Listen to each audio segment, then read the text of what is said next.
అందరికీ శరణార్థులు మంచిగున్నారులా నేను వచ్చేసిన ఇయాల సుతం సూపర్ వార్తలు పట్టుకొచ్చిన ఇంకెందుకు ఆలస్యం మొదలు పెద్ద వార్తలు చూద్దాం పారి తోపుడు బండి మీద శవం పరుగులు అంబులెన్స్ లేక పోలీసుల తిప్పలు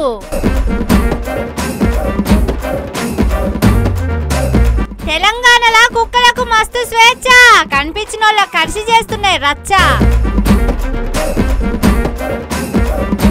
మన సీఎం పేరు రేవంత్ గౌడ్ అట బీసీలకు మస్తు మేలు చేస్తున్నాడట పాలకుర్తిలా అత్త కోడల నడుమ కోల్డ్ వార్ ఝాన్సీ రెడ్డి కోడల్ని చేస్తలేదు కేర్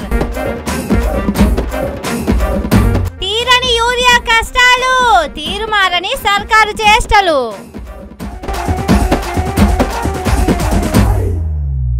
ఎవలయ్యా కాంగ్రెస్ సర్కారు మంచిగా లేదన్నది ఎవలయ్యా పొద్దుగాల లేస్తే కాంగ్రెస్ సర్కారును తిట్టేది ఎందుకయ్యా తెలంగాణలో పరిపాలన దిగజారిందని ప్రచారం చేస్తున్నది రేవంత్ రెడ్డి నాయకత్వంలో దేదీప్యమానంగా ఎలిగిపోతుంటేను అఖండ జ్యోతి ఎలిగినట్టు నలు దిక్కుల నజర్ కొడుతుంటే కండ్ల మంట కొద్దీ తప్పుడు ప్రచారం చేస్తున్నారు ఇగో ఇది చూసి రేవంత్ రెడ్డి ఎంత మంచిగా వెళ్తున్నాడో తెలుసుకోండి వజ్ర వైడూర్యాలు మణిమాణిక్యాలు ఇంపైన కెంపులు రాశుల కొద్ది పోసినారని సర్కార్ ఇది ఎంత మంచిగా పరిపాలన సాగుతున్నదో చూడుండ్రి అంబులెన్స్ లో తీసుకుపోవాల్సిన శవాన్ని నడి రోడ్డు మీద నుంచి 4 చక్రాల బండి మీద తీసుకుపోతున్నారంటే ఎంత అదృష్టం ఉండాలి మళ్ళా 4 మనుషులు 4 దిక్కులు పట్టుకొని నెట్టుకుపోతున్నారంటే చిన్న ముచ్చట అదే అంబులెన్స్ లనైతే ఒక్కళ్ళే ఎంట రమ్మంటారు కానీ ఇక్కడ అట్లా కాదు ఎంత మంది అయినా వెనక మరలా ఊరుకోవచ్చు అంబులెన్స్ లో తీసుకుపోతే జీవి పోయింది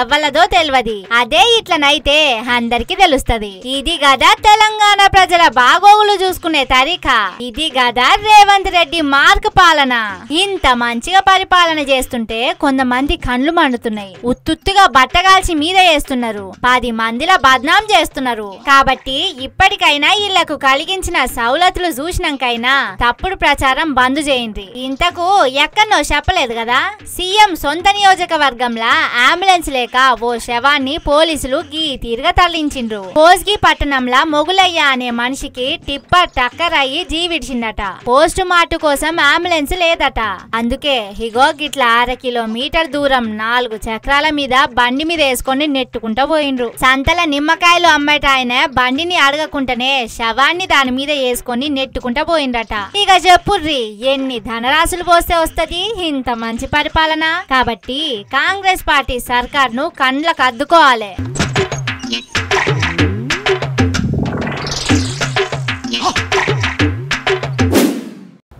ఢిల్లీలా కుక్కలను తీసుకుపోయి ఓ షెడ్డులా సపరేట్ గా పెట్టాలి వాటికి తిండి తికానా అరుచుకోవాలని సుప్రీంకోర్టు తీర్పిచ్చింది కదా హగో దాని మీద అక్కడి జనాలు కుక్కలను బందీ చేయొద్దు వాటిని బయటనే తిరగనియాలి సపరేట్గా పెట్టే పేరుతోని తిండి పెట్టరు కుక్కల తిండే లీడర్లు తింటారు స్కాములు చేసి కుక్కలను చంపుతారని కొందరు కుక్కల ప్రేమిక అక్కలు వాటిని ఎత్తుకొని ఢిల్లీ సర్కార్ మీద ఫైటింగ్కు దిగిండ్రు వాళ్ళ పోరాటానికి ఢిల్లీ సర్కార్ ఏం చేస్తుంది కుక్కలను ఎట్లా కంట్రోల్ చేస్తుంది అనేది తర్వాత చూడాలి గాని మన తెలంగాణలో కుక్కలు మాత్రం స్వైర విహారం చేస్తున్నాయి మనల్నెవర్రా ఆపేది ఊరు మనదే వాడ మనదే కాలు లేపి పోసేదానికి ప్రతి గోడ మనదే అందుకొని ఉరికేతానికి కనిపించిన ప్రతి మనిషి కాలు మనదే రేవంత్ రెడ్డి సీఎం గా ఉన్నన్ని రోజులు రైతులకు యూరియా దొరుకుతుందో లేదో గాని మనకు మాత్రం కాళ్ళు పిక్కలు మడమలు దొరుకుతాయి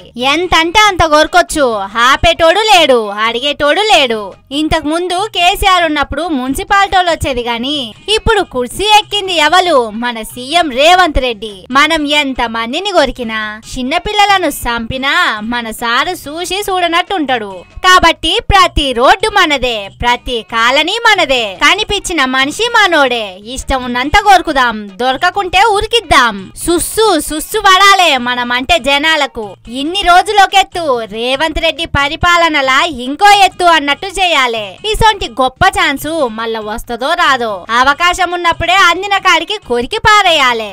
ఇంత స్వేచ్ఛ ఇచ్చి జనాన్ని ఇరుగ మరగ కరవమన్నట్టు వదిలిపెట్టినందుకు మన రేవంత్ రెడ్డి పేరు నిలబెట్టాలి. ఏమంటారే కుక్కలు? ఇప్పటి నుంచి మనం రోజు పొద్దుగాల ఓ టార్గెట్ పెట్టుకొని కనీసం ప్రతి ఏరియాల ఓ 10 మందిని గర్వాలి. ఓకేనా? ఒక్కసారి మన సీఎం రేవంత్ రెడ్డి సార్ కు జై చెప్పుండ్రి. జై రేవంత్ రెడ్డి సారు.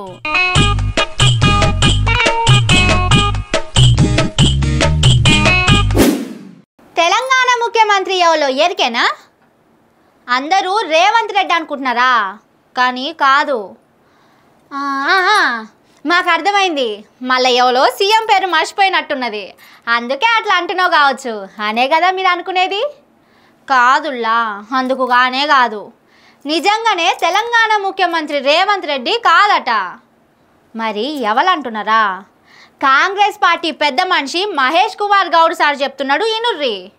రాష్ట్ర ముఖ్యమంత్రి వర్యులు గౌరవనీయులు రేవంత్ గౌడ్ గారు, రాష్ట్ర ముఖ్యమంత్రి వర్యులు గౌరవనీయులు రేవంత్ గౌడ్ గారు ఎందుకంటావునన్న మాట రేవంత్ రెడ్డి గారిని రెడ్డిగా కాదు, ఒక బీసీ నేతగానే చూస్తా ఉన్నాం మేము. పిల్ల పుట్టక ముందే కుళ్ళ గుట్టించి కుచ్చులు పెట్టించిందట వెనకట ఎవడో. హాగో అట్లనే ఉన్నది మన కాంగ్రెస్ పార్టీ లీడర్ ముచ్చట. సీఎం రేవంత్ రెడ్డి బీసీల కోసం పాటు పడుతున్నాడు కాబట్టి రెడ్డి సాబును గౌడ్ సాబు అంటున్నాడు. మంచిదే, అట్లా పేరు మార్చుకుంటే ఇంకా మంచిదే. పుచ్చలపల్లి సుందరయ్య తీరుగా రెడ్డి తీసేసి ఉత్త రేవంత్ అని పెట్టుకుంటే ఇంకా మంచిదే గాని మహేష్ కుమార్ గౌడ్ అన్నట్టు నిజంగా రేవంత్ రెడ్డి బీసీల కోసం పాటుపడే పనులే చేస్తున్నాడా? తూతూ మంత్రంగా అసెంబ్లీలా బీసీ బిల్లు పెట్టి ఒక్కరోజు ఢిల్లీకి పోయి దీక్ష చేసి వచ్చిండు. ఇక్కడ తొడలు జడిచిండు గాని అక్కడ మెడలొంచుడు కాదు కదా, ఊదుగాలలే పీరి లేవలేదు. ఎమ్మెల్యే ఎన్నికల్లా కామారెడ్డి డిక్లరేషన్ కానరాకుండా చేసిండు. కుల సర్వే అని చేసి బీసీల సంఖ్యను తగ్గించిండు. కార్పొరేషన్లు పెట్టి వాటికి నిధులు ఇవ్వకుండా నిల్వున ముంచిండు. ఈ అన్ని చేసినందుకు మళ్ళొక్కసారి మోసం చేయాలని చూస్తున్నందుకు రేవంత్ గౌడ్ అని పిలిచిండ్రా? బీసీ మీద అంత ప్రేమ ఉంటే తానే సీఎం కుర్చీలో ఎందుకు కూర్చోవాలి? మహేష్ కుమార్ గౌడ్ ను సీఎం చేసి తానే పిసిసి ప్రెసిడెంట్ గా ఉండొచ్చు కదా. బీసీలకు మేలు చేస్తున్నాడని ఉత్తగా చెప్పుకున్నాడు కాదు, మంత్రివర్గంలో సగానికి ఎక్కువ పదవులు ఇయ్యిండ్రి. 2-3కి ఇచ్చి రేవంత్ గౌడ్ అనిపించుకున్నాడు కాదు అని అంటున్నారు తెలంగాణ బీసీ జనాలు.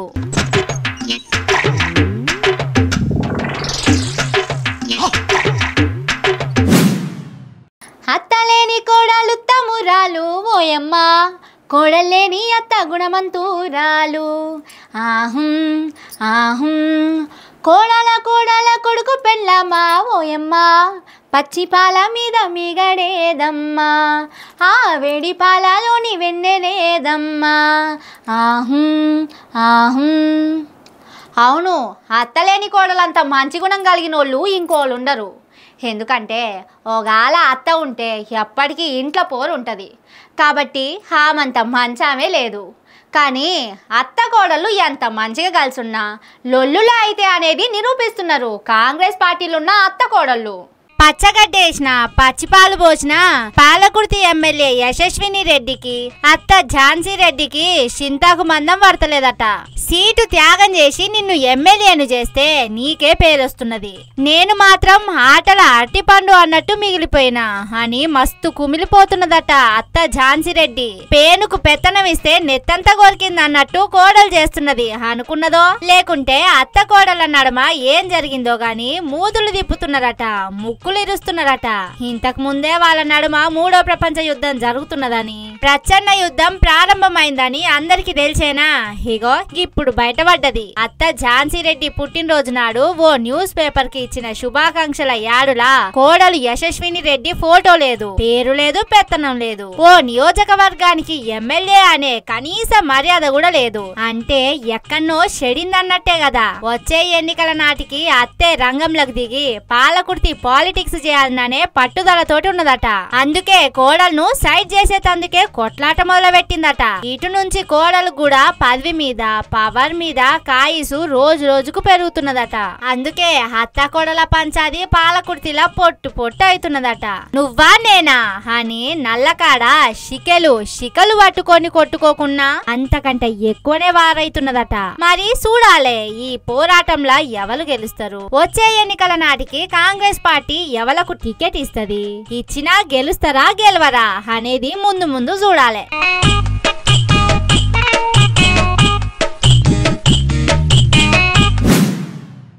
రామాయణంలా సీతమ్మ వారి కష్టాలు తీరినే కావచ్చు గాని తెలంగాణలో రైతుల యూరియా కష్టాలు తీరేటట్టే లేవు. ఏడాది పొడుగుతా యూరియా కోసం తండ్లాటే అయ్యేటట్టున్నది. విశ్వం ఎప్పుడు పుట్టింది ఎప్పుడు అంతమవుతుంది అనేది పరిశోధనలు చేసి చెప్పొచ్చు కానీ యూరియా బస్తాలు ఎప్పుడు ఇస్తారో రైతులకు అనేది తెలియకుంటున్నదట. ఇన్ని రోజులు ఆధార్ కార్డుతో ఇచ్చిన యూరియా బస్తాలు ఇప్పుడు పట్టాదారును పట్టుకొని వస్తేనే ఇస్తామంటున్నారట. ఇదెక్కడి పీడరో దేవుడా. కేసీఆర్ సార్ ఉన్నప్పుడు ఏది లేకున్నా ఎంత అంటే అంత యూరియా తీసుకునే అంత సౌలత్ ఉంటుండే. ఇప్పుడు ఎండకు ఎండి వానకు దడిసి చలికి వణికి సచ్చుడైతున్నదని మస్తు బాధపడుతున్నారట.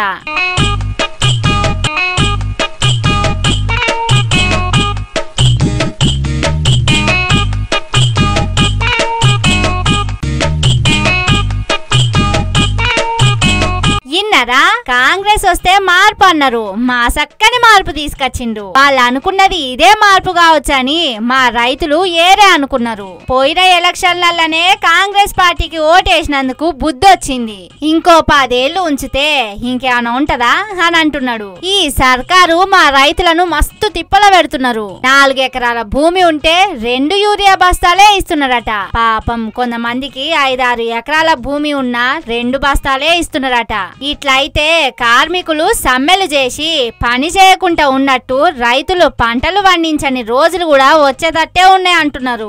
మహబూబాబాద్ జిల్లా తొర్రూరు మండల సెంటర్ల యూరియా ఇచ్చే సెంటర్లల్లా కట్టిన లైన్లు ఓట్లేసినాడు పోలీసులు బందోబస్తు చేసినట్టు యూరియా సంచులను యుద్ధ ప్రాతిపాదికన ఇస్తున్నారు. ఇట్లా సర్కారు చేస్తున్న కృషికి అంతర్జాతీయ శాంతి బహుమతి ఇయ్యాల్సిందే.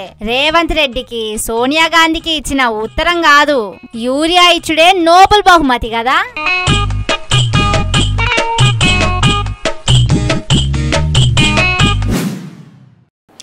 ఇవి ఆల్టి ముచ్చట్లు. ఇంకిన్ని కత్తలకు ముచ్చటతోటి మళ్ళొస్తా. చూస్తూనే ఉండుర్రి మన తీన్మార్. ఇదే అసలు తీన్మార్.